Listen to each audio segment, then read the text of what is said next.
கொள்ளு குழம்பு வைக்க போகிறோம். ஓகேவா? கொள்ளு குழம்பு வைக்க போகிறோம். கொள்ளு குழம்பு வைக்கிறதுக்கு ஃபஸ்ட்டு நல்லா கொள்ளை வறுத்துக்கணும். கொள்ளை நல்லா வறுத்துக்கணும். கொள்ளை நல்லா வறுத்துக்கணும். தீயாமல் நல்லா கொள்ளை வறுத்துக்கணும்.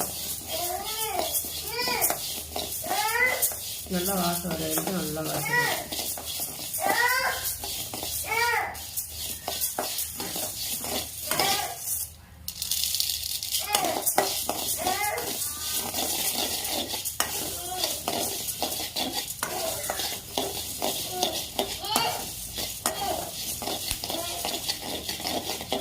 கொள்ளு நல்லா வறுத்துக்கிட்டே இருக்கணும். கொள்ளு நல்லா வாசம் வர வரைக்கும் வறுக்கணும். கொள்ளு நல்லா பொரியும். நல்லா வாசம் வர வரைக்கும் வறுத்துட்டு ஆற வச்சுங்க.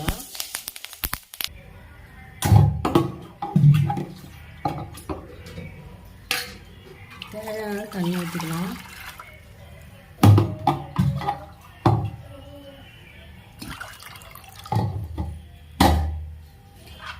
அதுக்கப்புறம் வறுத்த கொள்ளை அரைச்சி வச்சுருக்கேன். லைட்டாக ஒரு சுத்தம் போட்டு, அப்போ தான் சீக்கிரம் வேகும். அதை அப்படியே நம்ம குக்கரில் போட்டுக்கலாம்.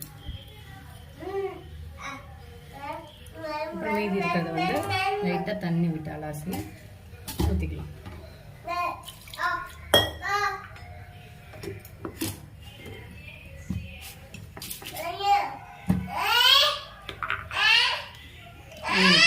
ஊற்றிட்டோம்.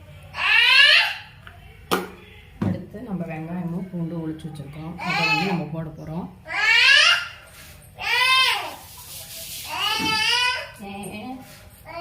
வெங்காயம் பூண்டு ஒளிச்சிருக்கோம். அதை போட்டோம். அதுக்கப்புறம் மஞ்சள் தூள் கொஞ்சம்,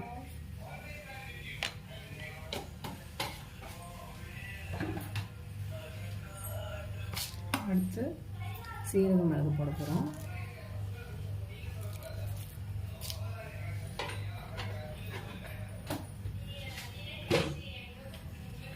அடுத்து விளக்கெண்ணெய் லைட்டாக ஊற்ற போகிறோம்.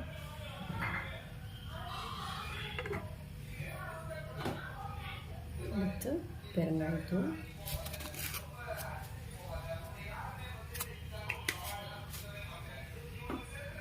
அடுத்து நம்ம தக்காளி போடுறோம்.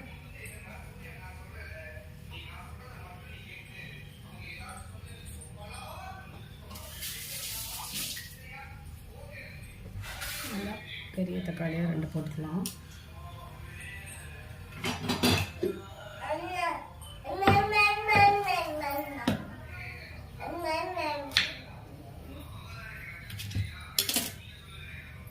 தக்காளி பிச்சு போட்டுருவாங்க.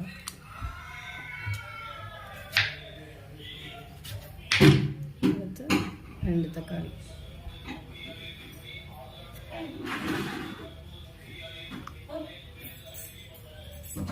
அடுத்து நம்ம குக்கர் போட்டு மூட விட்டுக்கணும். விசில் எடுத்து விட்டுக்கோங்க. விசில் எடுத்துட்டு பண்ணிவிட்டு அப்புறம் விசில் போடுங்க. விசில் வரட்டும். இப்போ குழம்பு தாளிக்க போகிறோம். கொள்ளு குழம்பு எண்ணெய் கொஞ்சம் 2-3 ஸ்பூன் ஊற்றிக்கோங்க தாராளமாக.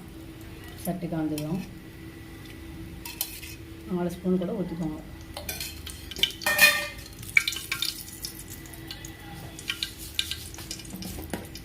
அதுக்கப்புறம் கடுகு போட்டுக்கலாம். உளுத்தம்பருப்பு, கடலைப்பருப்பு.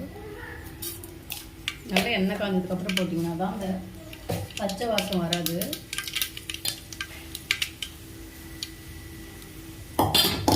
வரமிளகா போட்டுக்கலாம். 4 மிளகா போட்டுக்கலாம். அப்புறம் கருவேப்பிலை போட்டுக்கலாம்.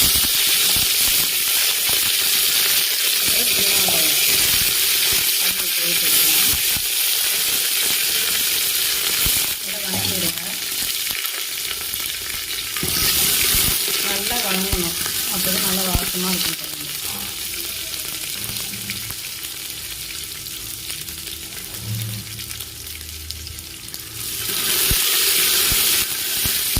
விசில் போனதும் கொள்ளு வந்து வேக வச்சிடணும்ல, அதை வந்து நல்லா கடைஞ்சிக்கலாம். கடைஞ்சிட்டு நல்லா வெங்காயம் வதங்கினதுக்கப்புறம் இந்த பச்சை மிளகா வரமிளகா யூஸ் பண்ணுறோம், அது நல்லா இந்தமாதிரி கலர் மாறணும். அப்போ தான் நல்லா வாசமாக இருக்கும் குழம்பு, காரமும் ஏறும்.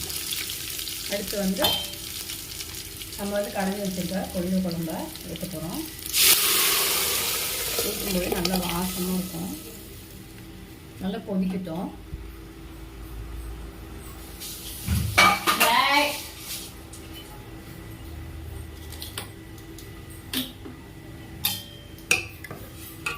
இப்போ நம்ம உப்பு போட்டுக்கலாம்.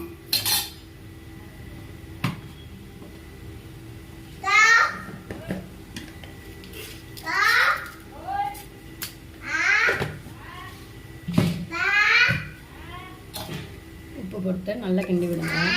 நல்லா கொதி வந்ததும் ஆஃப் பண்ணிடலாம்.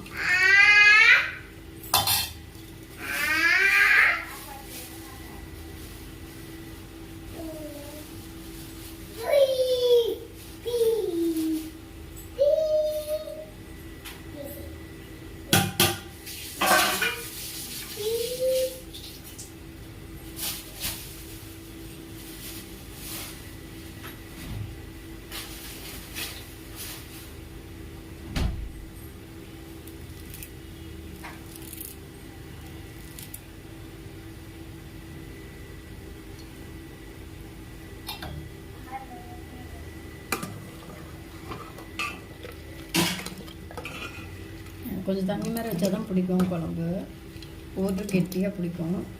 இது வந்து ரசம் மாதிரி வச்சுருக்கேன்.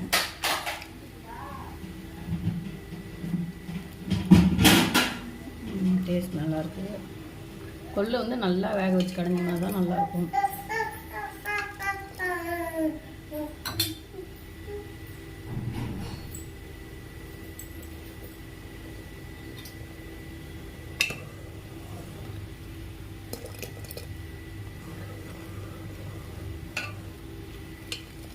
நல்லா கொதிக்கட்டும்.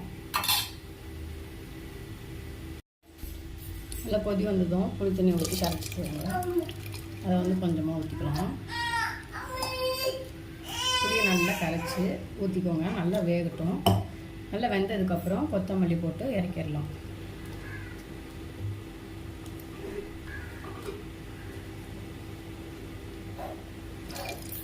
புளி தண்ணி ஊற்றியாச்சு.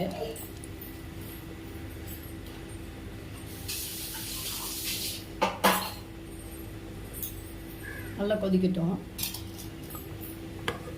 5 to 10 minutes நல்லா கொதிச்சிடும்.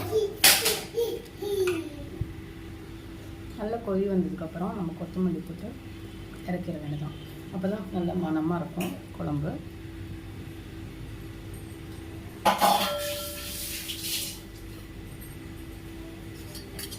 வாசம் வருது நல்லா. கொள்ளு பருப்பு குழம்பு ரெடி. சால்ட் பார்த்துக்கோங்க. கொஞ்சம் சுருக்கணும் இருந்தால் தான் குழம்பு வந்து சாப்பாடுக்கு கரெக்டாக இருக்கும். நல்லா கொதிக்கட்டும். கொதிச்சதுக்கப்புறம் ஸ்டவ் ஆஃப் பண்ணிட்டோம். ஆஃப் பண்ணிட்டா ரெடி குழம்பு.